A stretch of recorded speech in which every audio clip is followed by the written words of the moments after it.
పక్కా registration అయితే చేయించుకున్నారు. ఆ తర్వాత ఇటు కొనడం కూడా జరిగిందని కూడా చెప్పుకొస్తున్నారు.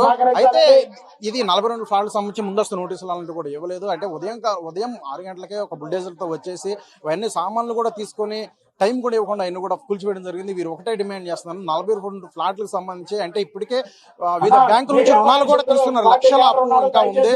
సో మేము రోడ్డు మీద పడిపోయాం, 42 ఫ్లాట్లకు సంబంధించి ప్రభుత్వం తగిన చర్యలు తీసుకోవాలంటూ కూడా కోరుతున్నారు. కెమెరా పర్సన్ ఫణితో ప్రవీణ్, తెలుగు 360, విజయవాడ భవనపురం. సార్, ఆ రోజు మాకు ఆర్డర్ ఉన్నా సరే మా ఇల్లు కూల్చివేశారు. ఎందుకంటే ఆ ఆర్డర్ ప్రకారం ఆ రోజు కూల్చివేయకపోతే మా వైపు న్యాయం ఉంది, మేము రివ్యూ పిటిషన్ ఇస్తాం. మళ్ళీ మాకు స్థలాలు వచ్చేస్తే వాళ్ళు కబ్జా చేయలేరు, స్టే వస్తే వాళ్ళకి మళ్ళీ కబ్జా చేయలేరు అనే దురుద్దేశంతో మా స్థలాలన్నీ కబ్జా చేయడం జరిగింది. ఇళ్ళన్నీ నిర్దాక్షిణ్యంగా కూలగొట్టేశారండి. మా సామాన్లు కూడా మమ్మల్ని తీసుకొని ఇవ్వలేదు. అసలు ఇంట్లో మేముంటే రాళ్లతో కిటికీలను పగలగొట్టారండి. ఆ గ్లాసులు వచ్చి మొహాని పైన గుచ్చుకొని చాలా నిర్దాక్షిణ్యంగా చేశారండి. మొత్తం మీరు రుణం తీసుకున్న బ్యాంక్ నుండి రుణం తీసుకుని ఎంత ఉంది, అలాగే సామాన్ల వాల్యూ కూడా ఎంత ఉండొచ్చు? మీ మాది 25 lakhs లోన్ ఉందండి. హౌస్ మీద లోన్ తెచ్చుకొని అప్పు చేసుకొని ఇల్లు కట్టుకున్నాం. మా సామాన్య వాల్యూ కూడా దగ్గర 5 lakhs వరకు ఉంటాయండి. అసలు ఏసీలు మొత్తం అందులోనే ఉండిపోయినాయి సార్. మాకు తీసుకునే టైం కూడా లేదు. మాకు ముందుగుండా ఎటువంటి ఇన్ఫర్మేషన్ ఇవ్వలేదు. సడన్ గా మార్నింగ్ వచ్చి కూల్చేసేస్తారు. ఏం కోరుకుంటున్నారు?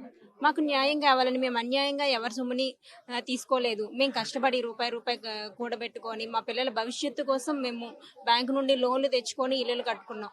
ఈ రోజున మేము నడి రోడ్డు మీద ఉన్నాం సార్. మాకు ఎలాగైనా న్యాయం చేయాలని కోరుకుంటున్నాం సార్. నేను 47వ డివిజన్ కార్పొరేటర్ గోదావరి గంగగారిని. నా ఫ్లాట్ ఇదే. అయితే నేను 2001లో కొన్నాను అనమాట, పాప పెళ్లి కోసం అని. ఈ మాకు సే ఆర్డర్ ఉన్నా కానీ వచ్చి ఇలా పగల కొడతాం, కూల్ చేసేసారు. ఆ ఆర్డర్ చూపించినా కానీ మాకు తెలియదు ఈ ఆర్డర్ అని ఫోన్లో చూపించిన జడ్జిలు. కొనే టయానికి తెలియదమ్మా ఈ స్థలాలన్నీ కూడా వివాదాలు ఉన్నాయి, ఈ సొసైటీకి సంబంధించిన ద్వారానే కోర్టులో నడుస్తుంది. అప్పుడు అసలు ఏమీ లేవండి, దేంట్లో లేవు, ఏ సంస్థలో మా ఫ్లాట్లు లేవు. 2001లో రిజిస్ట్రేషన్ మేము చేయించుకునేటప్పుడు అప్పుడు ఆపాలి కదా, ఇది పేచీలో ఉంది, కోర్టులో ఉందని మాకు ఏమీ రాలేదు. మేము రాపోటానని మేము కొనుక్కున్నాం. 204 గజాలు ఇదే ఫ్లాట్ తీసుకున్న ఇప్పుడు వచ్చి మాది మరి మీద అన్నప్పుడు బోర్డు పెట్టాలి కదా మేము కొనేటప్పుడు. నేను కొనింది ఐదో మనిషిని అనమాట. అప్పుడు అంతా క్లియర్గా ఉన్నాయి నా కాగితాలన్నీ. ఏం లేదు, లోన్ కూడా ఇచ్చారు నా ఫ్లాట్కి.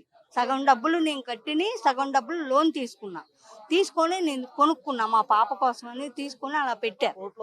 వీరికి అనుకూలించి సొసైటీ వారికి అనుకూలించి ఆర్డర్ ఎన్ని కూడా వచ్చిందని చెప్పొస్తారు.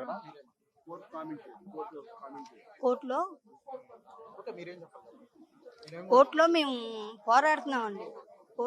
అంటే మీరు ప్రధానంగా మీరు ఏం డిమాండ్ చేస్తారు? న్యాయం కావాలండి. ఎవరైతే మా దగ్గర ఇలాగా ఫ్లాట్లు అక్రమంగా తీసుకుంటున్నారో వాళ్ళు అసలు ఎవరు, మాకు ఆ సొసైటీ ఎవరిది, అసలు వాళ్ళు ఎవరో బయటికి రావాలి, అది మేము కోరుకునేది.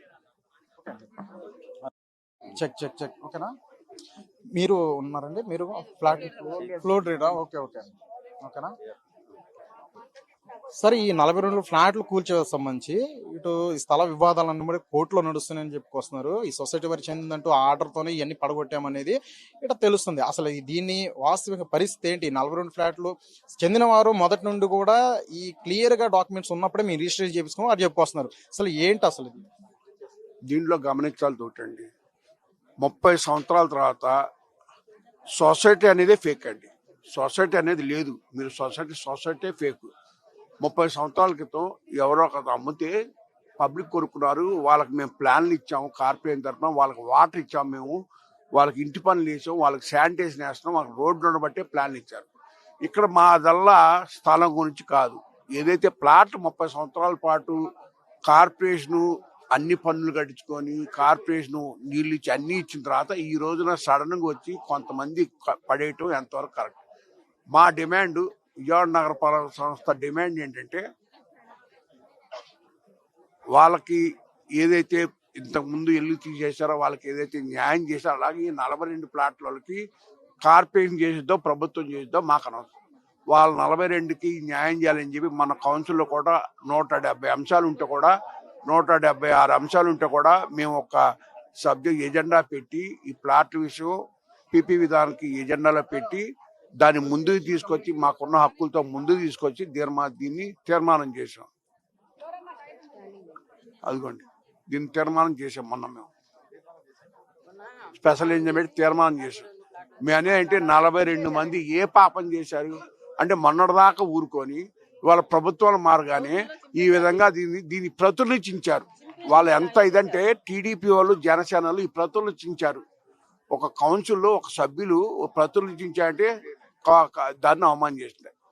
మా డిమాండ్ ఏంటి, వాళ్ళకి 42 మందికి ఇల్లు ఇవ్వాలి. ఇచ్చేదాకా నిరంతరం పోరాటం జరుగుతుంది. దానికి దృష్టిలో పెట్టుకొని నిర్వాహిస్తులు చాలా మంది మా నాయకులు వైఎస్ జగన్మోహన్ రెడ్డి గారిని వెల్లంపల్లి శ్రీని గారి ఆధ్వర్యంలో, అవినాష్ గారి ఆధ్వర్యంలో కలిశారు. ఆయన వాళ్ళందరికీ త్వరలో న్యాయం చేస్తారు. అదే రోజున మా అందరికీ ఇచ్చే ఇన్స్ట్రక్షన్ ఇచ్చారు, కౌన్సిల్లో తీర్మానం చేయమని. వాళ్ళకి ఇచ్చిన దాని మీద మాట ఇస్తే మడం తిప్పడనే విధంగా జగన్మోహన్ రెడ్డి గారికి ఇచ్చారు. ఇవాళ విజయవాడ బెంగళూరు నుంచి విజయవాడ వచ్చి డైరెక్ట్గా వాళ్ళని కలుస్తాకు వస్తాం, వాళ్ళ సమస్యలు తెలుసుకుంటూ వచ్చారు. ఇవాళ దాకా నేను 45 సంవత్సరాల రాజకీయ చరిత్రలో ఉన్నాను. నేను 95 నుంచి కార్పొరేటర్ ఉన్నా, డిప్యూటీ మేయర్ చేసి ఇన్ని చేసిన తర్వాత ఈ విధంగా చేసే నాయకుడిని మేము మొట్టమొదటి చూస్తున్నాం. రాజశేఖర రెడ్డి ఏదైతే ఇచ్చిన మాట వెనక్కి తీసుకోరో దానికి ముందుగా జగన్మోహన్ రెడ్డి గారు కూడా ఇచ్చిన మాట వెనక్కి తీసుకోరు. అలాగే వాళ్ళకి న్యాయం చేసేదాకా మేమంతా కూడా మేము పోరాటం చేస్తాం.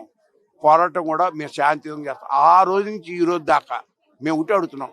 ఆ రోజు నుంచి ఈ రోజు దాకా వాళ్ళు టెంట్లు వేసుకొని ఈ విధంగా మా ఇల్లు అన్యాయం చేశారు, మమ్మల్ని నిర్దాక్షిణ్యం రోడ్డు పడేశారు. ఎందుకు పడేశారు? నిర్దాక్షిణ్యంగా రోడ్డు. మీరు ప్లాన్లు ఎందుకు కడుతున్నారు? మీరు ప్లాన్లు ఇవ్వకపోతే వాళ్ళు ఇల్లు ఉండే ఇప్పటిదాకా ఉండే వాళ్ళు ఉంచుకునే వాళ్ళు. అలాగే మీరు పన్నులు కట్టించుకొని మీరు ఇచ్చే హౌస్ ట్యాక్స్ వేసి మీరు ఇంటి పన్ను వసూలు చేసుకొని అలాగే మీరైతే శానిటైజ్ చేసి కార్పొరేషన్ వాళ్ళకి ఇమ్యూనిటీ ఇచ్చిన తర్వాత ఈ రోజున అదాటుగా పడేతను ఏమన్నా దొంగచాటుగా తెల్లవారుజామున వచ్చి పడేయటం ఎంతవరకు సభపడి మేము అదే అడుగుతున్నాం. మేము అధికారులను అదే అడుగుతున్నాం. మేము కౌన్సిల్ తీర్మానం చేసి దీన్ని వెంటనే గవర్నమెంట్కి పంపించి వాళ్ళకి న్యాయం చేయాలి. ఎందుకంటే ఈ రోజున దోపిడీ కూటమి వచ్చింది. ఆ దోపిడీ కూటమి వచ్చిన తర్వాత ఈ స్థలాన్ని ఏదో విధంగా కూటమిలోని కొంత వ్యక్తులే దీంట్లో ప్రధాన పాత్రలు. దానికి నిదర్శనం అంటే ఏమన్నా ఇంత ఇష్యూ జరుగుతున్నప్పుడు ఎంపీకి ఖాళీ లేదండి, ఎమ్మెల్యేకి ఖాళీ లేదండి, ఎమ్మెల్యే బాధ్యతరాజ్యంగా వాళ్ళు వచ్చారు. అది ఏదో కోర్టులో ఉందంట. మేమేమి స్థలం గురించి మాట్లాడట్లా. మేము మాట్లాడేది ఇళ్ల కోసం. 42 చిన్న ఇల్లు తీసేసిన ఈ కార్పొరేషన్లో మా హయాంలో ఈ 4 సంవత్సరాలు 8 నెలలు అయింది మేము వచ్చి ఒక్క ఇల్లు ఏదైనా పేదవాడికి అంజం చేస్తే మేము నిలబడతాం. అటువంటి 42 మందికి అదాటున రోడ్డు మీద పడైతే మేము చుట్టూ కూర్చోలేం కదండి. మా బ్లడ్ అది కాదు, మా నాయకులు అది నేర్పలా. ఇవాళ దానికోసమే ఆ రోజు నుంచి ఈ రోజు దాకా స్థానిక మాజీ మంత్రి వాళ్ళు వెల్లంపల్లి శ్రీని గారు చేస్తున్నారు, జిల్లా ప్రెసిడెంట్ చేస్తున్నారు. ఎంటైర్ మా పార్టీ అంతా ఈ 42 మందికి న్యాయం చేసే వరకు మేము విశ్రమించాం. 5 నిమిషాల్లో జగన్మోహన్ రెడ్డి గారు సత్యనారాయణ విఎంసీ ఫ్లోర్ లీడర్ అండి. దయచేసి అందరూ సహకరించాలని కోరుతున్నాం.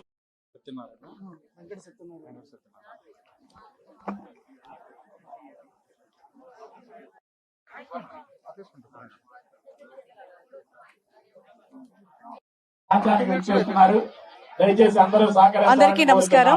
ఈ రోజు 42 ప్లాట్లు ఎవరైతే పోగొట్టుకుని నిరాశ్రయులుగా మిగిలారో వాళ్ళందరినీ పరామర్శించడానికి జగనన్న ఎలా అయితే ఎయిర్పోర్ట్ లో అలాగే తన దగ్గరికి పిలిపించుకుని మాట ఇచ్చారో ఈ రోజున ఇక్కడికి వచ్చి వాళ్ళకి కొండంత అండగా నిలబడబోతా ఉన్నారు. మరి కార్పొరేటర్స్ అందరం కూడా ఆల్రెడీ కౌన్సిల్లో ఇది మాకు సంబంధం లేనటువంటి విషయం అయినప్పటికీ కూడా ఒక బాధ్యతాయుతమైనటువంటి ప్రజాప్రతినిధులుగా మేమందరం కూడా మరి కౌన్సిల్లో తీర్మానం చేయించడం కూడా జరిగింది. విఎంసీ తరపున కొంత వాళ్ళకి కాంపన్సేషన్ కూడా ఇవ్వాలని కూడా తీర్మానం చేయించడం జరిగింది. కానీ చాలా నిర్లక్ష్యంగా ఈ గవర్నమెంట్ గాని స్థానిక ఎమ్మెల్యే గారు గాని ఉండడం అనేది చాలా బాధాకరమైనటువంటి విషయం. జగన్మోహన్ రెడ్డి గారు ఇచ్చినటువంటి భరోసా ప్రకారంగా ఖచ్చితంగా వీళ్ళందరికీ న్యాయం జరిగేంత వరకు కూడా వైఎస్ఆర్ కాంగ్రెస్ పార్టీ వాళ్ళకి చేదోడు వాదోడుగా ఉంటుంది, తోడుగా ఉంటుంది, భరోసానిస్తుంది అని తెలియజేస్తున్నాం.